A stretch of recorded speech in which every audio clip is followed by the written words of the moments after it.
Fala meu amigo, fala minha amiga, em especial a você, aluno do terceiro ano do ensino médio regular do estado de Minas Gerais. Tá todo mundo com essa dúvida, com essa expectativa se o PET vai voltar, se as aulas vão voltar? Galera, se a aula vai voltar ou não presencial, é aquela história. A gente está na dúvida. Você está mais na incerteza se você consegue se equilibrar igual a Rebeca Andrade, se você quer ganhar medalha. Então nessa corrida, nessa nossa maratona estudantil, o Escola Online está aqui com vocês. Se vai voltar presencial, não sei, mas o PET voltou e a Escola Online está junto.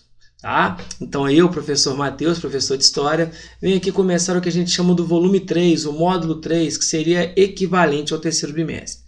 Então você do terceiro ano está convidado para vir com a gente nesse nosso tema, que são os libertos do Brasil do início do século XX. Ou seja, a gente vai falar um pouquinho, a gente vai retratar a realidade dos escravizados que com a abolição acabaram tendo uma nova visão, como inseri-los dentro do mercado, beleza? Mas antes de eu começar a falar sobre esse tema, eu queria convidar vocês a conhecer o projeto Escola Online. O projeto Escola Online, o projeto onde eu estou inserido e vários outros colegas, é um projeto onde a gente vem usando as mídias sociais, como é o caso, por exemplo, você tem um contato do WhatsApp, você tem o Twitter, você tem o Facebook, você tem e-mail. Já me perguntaram até se a gente tem Tinder. Tem, se você procurar no Tinder, você vai ver nudes do Galvão, você vai encontrar a careca charmosa do Charles, você vai ver coisas do Arco da Velha. Tem também, você pode procurar. Você vai, por exemplo, a galera que está na dúvida a respeito do cronograma sobre a volta do PET, o nosso Instagram está muito preparado para isso. Você vai encontrar lá tudo bonitinho, tá? Você de repente nessa correria aqui no YouTube, você que não se inscreveu, aproveita. Vai lá, se inscreva, ativa as notificações, deixa o seu like, porque isso é importante. Temos uma novidade positiva agora que é o seguinte, em plataformas de música você tem os podcasts, tá galera? A nossa plataforma você está vendo aqui embaixo, beleza? Você está vendo aí o www.plataformaescolaonline.com.br. Então tudo isso é de qualidade e olha uma novidade bacana, tá aí, ó. Eu posso falar para vocês que o Dicão tá on, tá? Só as cachorras, as preparadas, pega seu celular, bota aí no QR Code, você vai direto às informações que você precisa. Então galera, o Dicão tá on e eu como pai, o pai tá online para voltar a trabalhar com vocês. Galera, então já que você sabe desse monte de coisa positiva, pra gente começar a trabalhar com a temática, vamos lá fazer o que a gente faz sempre? Roda a vinheta.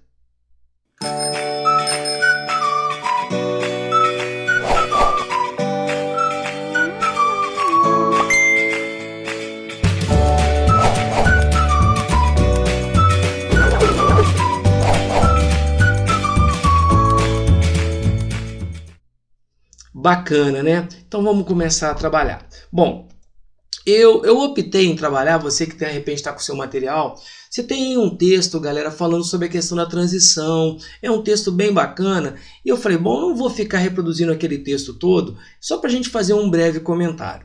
Muita gente já se perguntou o que é feito com os ex-escravizados no Brasil, porque quando a gente fala sobre o 13 de maio de 1888, a gente remete à Lei Áurea. O projeto legal de você acabar com a escravidão no Brasil. Só que nós sabemos que é um projeto que já vem o quê? Já vem desde o século XIX, ao longo do século XIX, quando nós tivemos pressões internas e pressões externas. Você percebe que quando na verdade a Lei Áurea foi assinada, muitos ex-escravizados já haviam ganho a liberdade. Então, a Lei Áurea realmente é algo protocolar, no fruto de pressões, como eu disse, tanto internas, você tem grupos que condenavam o trabalho escravo, como também você tem pressões externas. O problema, o que eu falo sempre, que não basta você acabar com a escravidão. A grande questão é o que fazer com o ex-escravizado, o liberto.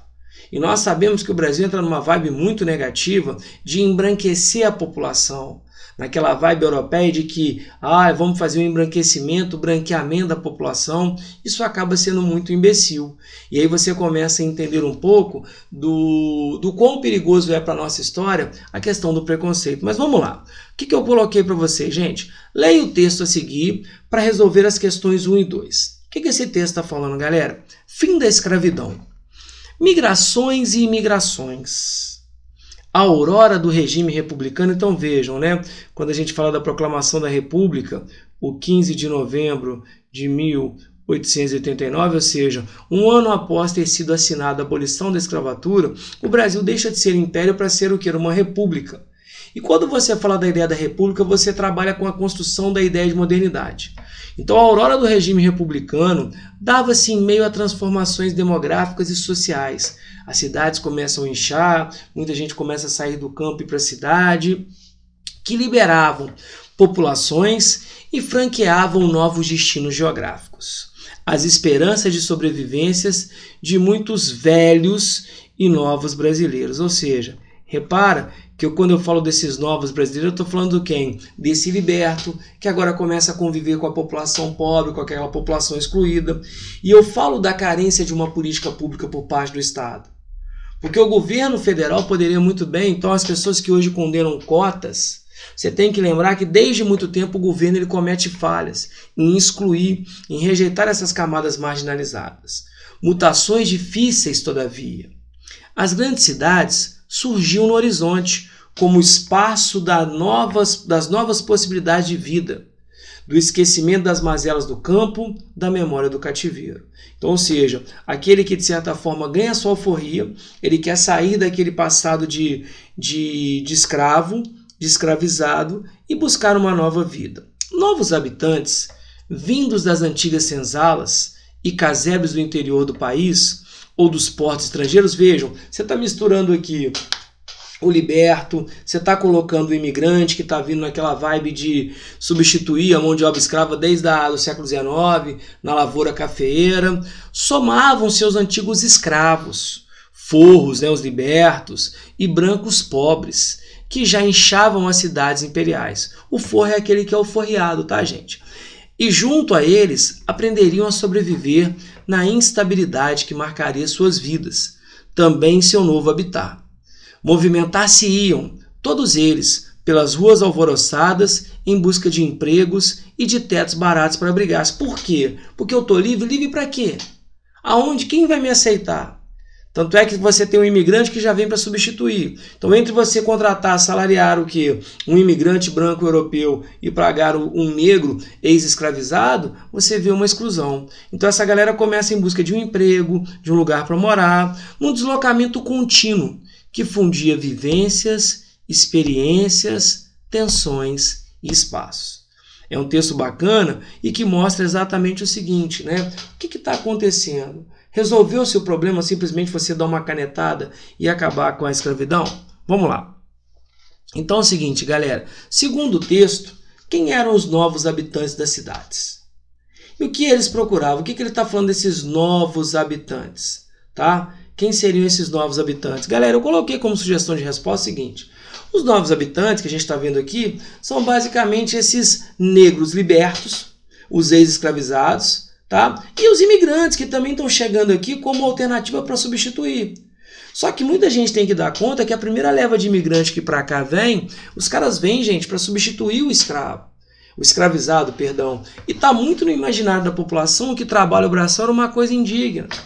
Tá? Até você desconstruir a ideia de que quem trabalhava, quem pegava no pesado era escravo, porque no início do século XX, durante a República Velha, vocês lembram disso? Na famosa época do café com leite, valorizava-se muito a malandragem. Então você vai perceber que o que essa galera coloca? Agora que eu estou vendo aqui, ó, texto, só bota um xizinho aqui que tem S demais. Então o que eles queriam? Queriam buscar emprego, queriam buscar moradia. Então, galera, você percebe claramente que o recado está dado no texto. E a questão de número 2. Analise o trecho. Esperanças de sobrevivência de muitos dos velhos e novos brasileiros, associando a situação da população negra no Brasil no início do século XX. Como eu falei, nós temos aí uma carência muito grande por parte do governo em criar políticas públicas de dar uma assistência a esse recém-liberto. Então, eu coloquei aqui para vocês como sugestão de resposta o seguinte: esses velhos eram os antigos escravos, ou seja, aquelas população pobre, e os novos eram os alforriados, libertos, como eu falei. Então você percebe que aquela população pobre continua, galera, junto com essa galera que se liberta, continua excluída. Então, como eu falei, você não tem, por exemplo, se você hoje vê o Brasil um país onde o quê? Onde a discriminação, o problema do racismo é uma questão crônica, o que eu falo muito com as pessoas? Que a gente tem que tomar muito cuidado, porque é um problema que a gente precisa resolver, tá? Você vai perceber, você fala, eu não sou contra a cota. Gente, não estou discutindo aqui. Eu estou discutindo que realmente o Brasil constrói um racismo estrutural e muito da nossa história está ligado à carência, à falta de políticas públicas. Show de bola? Vamos lá? Então seguimos o barco aqui. Olha lá, galera. Opa! Tem uma imagem aqui. Que imagem é essa? Capa da Gazeta de Notícias. Brasil Livre, 13 de maio, extinção da escravidão. Uma questãozinha do Enem, eu coloquei isso aqui para ilustrar o que fala essa questão. Em todo o país, a lei de 13 de maio de 1888 libertou poucos negros em relação à população de cor. A maioria já havia conquistado a alforria antes de 1888, por meio de estratégias possíveis, rebeliões, fugas, sociedades que compravam liberdade. No entanto, a importância histórica da lei de 1888 não pode ser mensurada, não pode ser medida apenas em termos numéricos. O impacto que a extinção da escravidão causou numa sociedade constituída a partir da legitimidade da propriedade sobre pessoa não cabe em cifra. Galera, o que ele está falando? Olha que loucura. Porque você ter um escravizado é como você ter uma caneta. É como eu ter, por exemplo, uma capa de óculos. Ele não tem personalidade jurídica, ele é propriedade, ele é posse. Então o que eu estou falando? A lei, gente, por mais que você já tenha dado liberdade, mas a partir do momento que você, pelo menos, tudo bem, que a lei pode até não ser cumprida, mas eu estou deixando muito claro, o aparato legal. A lei estabelece, é igual, por exemplo, quando a gente estudou o Apartheid. O Apartheid, ele fala que na África do Sul, a partir de 1948, você passa a ter um racismo legal. Não é um racismo bacana. Racismo legal é um racismo garantido por lei. E o Brasil está falando que a partir de 3 de maio, os negros têm a liberdade. Claro, como é que você vai o quê? Inseri-lo é outro problema. Então eu estou falando da questão jurídica, da questão legal. E o texto 2? Nos anos imediatamente anteriores à abolição, tipo 1885, 86, 87, a abolição, a população livre do Rio de Janeiro se tornou mais numerosa e diversificada. Os escravos, bem menos numerosos que antes, e com os africanos mais aculturados, certamente não se distinguiam muito facilmente dos libertos e dos pretos e pardos livres da cidade. Também já não é razoável presumir que uma pessoa de cor seja provavelmente cativa, pois os negros libertos e livres poderiam ser encontrados em toda parte. Então repara, tá? Mesmo antes do processo legal, que é a abolição, você já tem o quê? Essa população, de certa forma, crescendo, mesmo que eles venham à margem da sociedade. Show? Bora lá? Vamos seguir? Então, moçada, vejam vocês. Sobre o fim da escravidão no Brasil, o elemento destacado no texto 1, que complementa os argumentos apresentados no texto 2, é o... Então repara que eu estou tendo uma conversa de texto, uma questãozinha boa, Enem, que mistura português, interpretação e história. O que eu estou falando nos dois textos? A variedade das estratégias de resistência dos cativos. Em algum momento eu citei o que? Essa variedade de estratégias? Nesse texto? Não. No texto anterior até a gente fala. Mas, por exemplo, galera, eu não estou falando disso. Controle jurídico exercido pelo proprietário. Tem alguma coisa a ver? Você fala, Matheus, completamente fora. Inovação social representada pela lei. Muita gente acaba o quê? Caindo nessa pegadinha.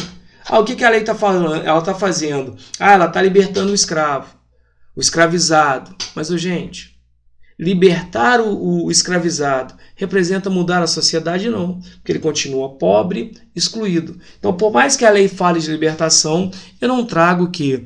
Essa inovação social. Ineficácia prática da libertação? Bom, ineficácia prática, você fala, poxa, por exemplo, já está falando, o cara está livre, então quer dizer, a liberdade está ali. Agora, o que ele vai fazer com ela são outros 500, tá? Significado político da abolição. Então o que ele faz questão de frisar? A todo momento ele fala da lei. Tá? Então ele está falando exatamente disso, ele está falando qual o significado político da abolição, que mesmo que ela não tenha representado numericamente muita coisa, porque, como o próprio texto coloca, você já tem muitos libertos, mas eu estou legitimando que a escravidão agora não deve mais existir. Só que, quando eu falo não deve mais existir, galera, então eu sei que a letra E é a mais correta, de eu não erro mais. Agora, será mesmo que a escravidão acabou? Beleza? Quando a gente comemora o dia do trabalho, quer dizer, olha só, muita gente brinca hoje sobre o quê? Você tem muitas pessoas que vivem em situações análogas à escravidão. Olha só um relato que eu coloquei para vocês aqui, o trabalho infantil na agricultura. Galera, 443 mil crianças e adolescentes trabalham em atividades agrícolas no país. 90 mil delas têm entre 5 e 13 anos de idade. Cerca de 7.990, quase 8 mil, estão no cultivo do cacau. Inclusive, galera, tem um documentário muito bacana, se vocês puderem assistam, Escravidão, século XXI. Em vários pontos, inclusive no Brasil, de pessoas que vivem em situações análogas à escravidão, muito parecida, e pessoas que vivem na condição de escravos. Por mais que você tenha uma campanha, a gente ainda tem muito que evoluir. Beleza? Então essa é uma discussão que eu acho que é boa da gente travar, a gente vai trocando uma ideia. Mais uma vez eu agradeço a participação de vocês e convido a todos, você no terceiro ano não pode perder essa oportunidade.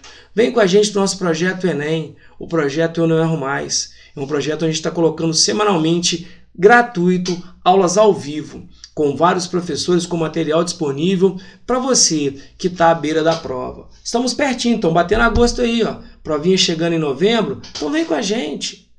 Tem redação, tem todos os conteúdos para você se preparar no momento tão difícil. Conto com você, grande beijo, até a próxima. Tchau, tchau.